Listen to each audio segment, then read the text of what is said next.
everyone, thanks for tuning into my channel. I'm Kidest, and this is where I share tips, insights, guidance, the latest from the fields of the behavioral sciences and physics to help you create a life that is fulfilling, that is satisfying.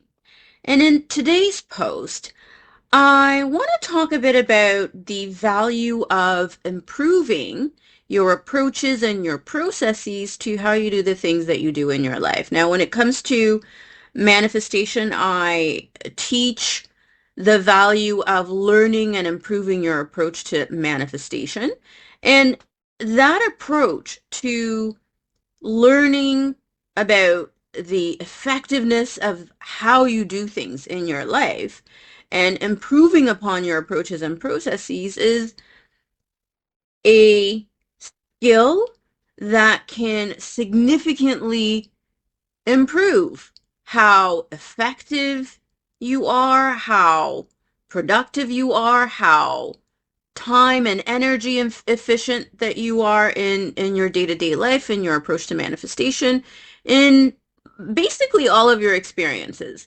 Now, when I was a director of operations within a corporate setting, one of the things that I often said to the management team and to the people that reported to me was, we don't look at people as being the problem when it comes to improving how quickly we ship products, how quickly we get things out the door. We look at our process. We don't look at people and go, it's his fault, it's her fault, she did this and we don't do that. What we do is we look at our approach as a team, as an organization, as a management team, whatever, you know, we're evaluating. We want to look at how we're doing what we're doing. What are the practices that we've put in place? What are the, systems that we've put in place that are giving us the results that we're giving?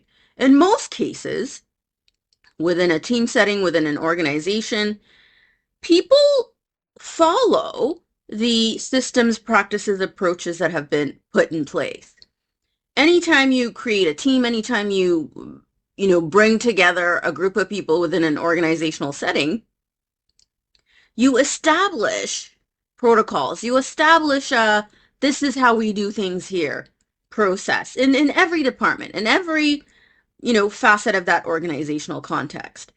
And this is kind of a natural way in which human beings create efficiency. Even in your individual experiences, there are things that you always do. There is a process that you initiate or activate in your daily experience. There's a way you get out of bed. There's a way you look after your hygiene. There's a way you look after your home. There's a way, you drive to work or commute to work. There are things that you do that are about, engaging the same set of habits over and over again. That's a process. That is a behavioral process. Whether you're looking at the individual or the organization or the team, there are behavioral processes established or articulated or expressed in the systems, practices, and processes that have been in place. So when you want to improve your productivity, when you want to improve your time management, when you want to improve your output, when you want to improve your results, what you want to look at is those habits, those individual habits, those team habits, those organizational habits, and look for the opportunity to create efficiency. Now, efficiency means a way of doing something that's smarter, that's, energy smart, that's time smart, if you will.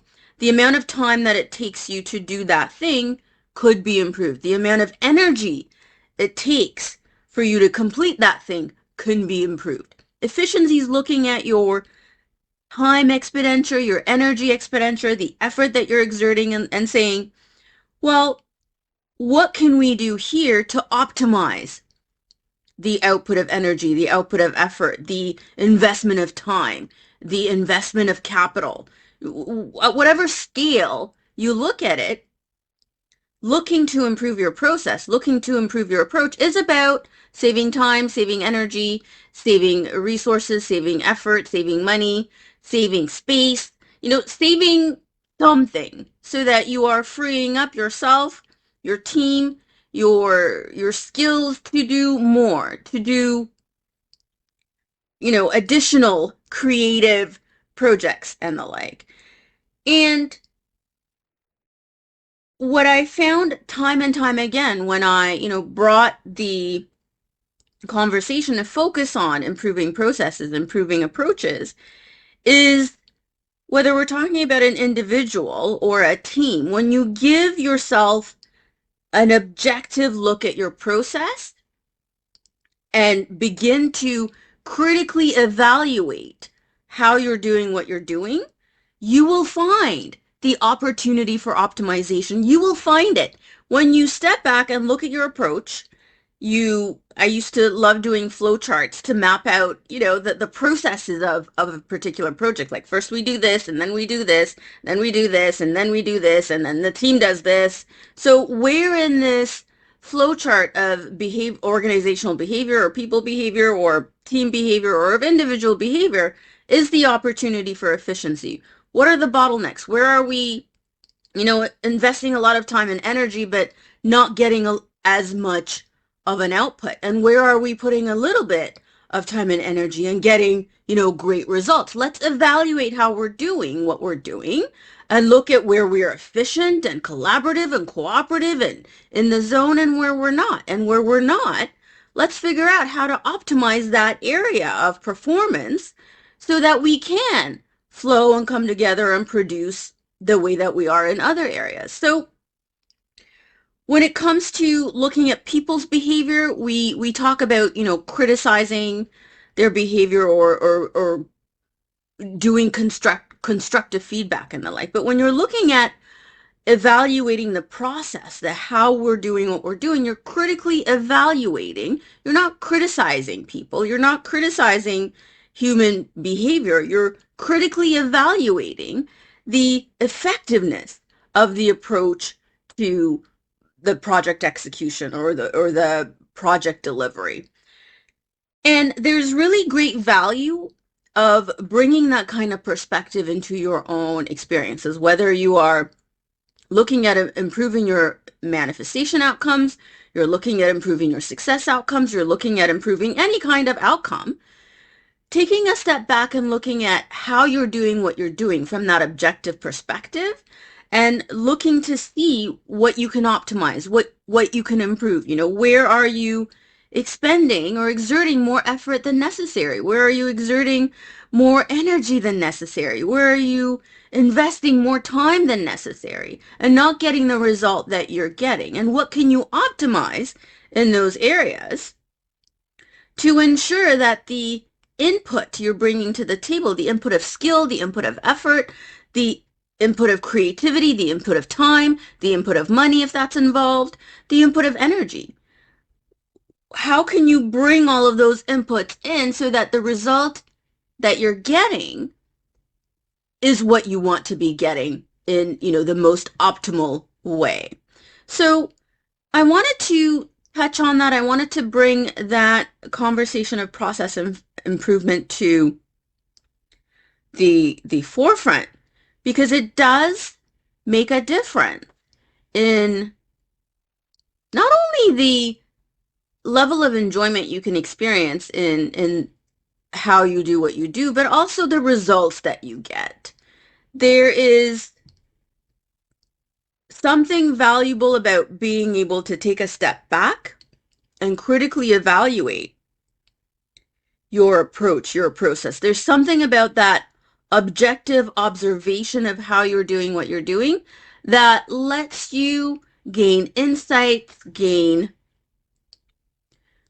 perspective, gain understanding on what could be better and what you can do to, create that improved outcome. And this is an approach that works in any sector, in any industry where we're talking about people coming together to bring about some end outcome, whether we're talking about government, corporations, schools, sports teams, you name it, media, entertainment, whatever field we're talking about. If there are a group of people coming together to accomplish something, there is opportunity to do it smarter, better, more cost effectively, more efficiently, and all of that good stuff that the end result of which is highly satisfying and highly rewarding, in that you're able to see that performance, productivity can be improved